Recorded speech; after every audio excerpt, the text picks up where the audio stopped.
Добро пожаловать в мой канал. Yann Boucherie, journaliste RTL, partageait l'article publié le 07-01-20-18 à 07-39. La fuite du père de Tizio avec son enfant de 2 mois aura donc duré un peu plus de 24 heures. Il s'était emparé du nourrisson vendredi soir à l'hôpital Purpan de Toulouse. Il a été interpellé hier, peu avant 21 h, sur la commune de Belcaire, dans l'Aude. L'homme a pu être retrouvé grâce aux informations diffusées lors de l'alerte enlèvement. Les gendarmes ont été prévenus par l'une de leurs collègues qui était en permission.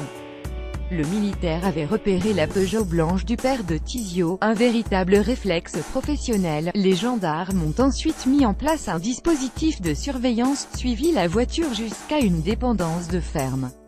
Avec beaucoup de précautions, les gendarmes ont investi les lieux et retrouvé le petit en vie. C'est la 22e fois que le plan alerte enlèvement était déclenché depuis sa mise en place en 2006.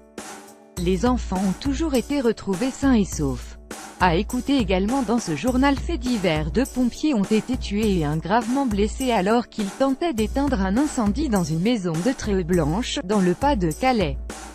Disparition. Le corps d'Alexis Duchesne, disparu le 14 décembre dernier, a été retrouvé hier à Los près de Lille. Attentat 3 ans après les attaques contre la rédaction de Charlie Hebdo et l'hypercaché. Emmanuel Macron et son épouse se rendront sur les différents lieux visés en janvier 2015. États-Unis. Donald Trump n'a pas tardé à réagir après la mise en cause de ses aptitudes mentales. Dans le livre intitulé Le feu et la fureur, il a vanté sur Twitter ses qualités intellectuelles en se qualifiant même de génie.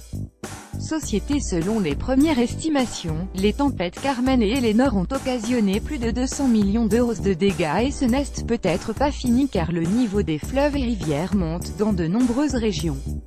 Coupe de France. Pas d'exploit pour les petits poussés de Houille. Le club des Yvelines, qui évolue au 8e échelon, a été battu par Concarneau, club de National 20. La rédaction vous recommande lire la suite.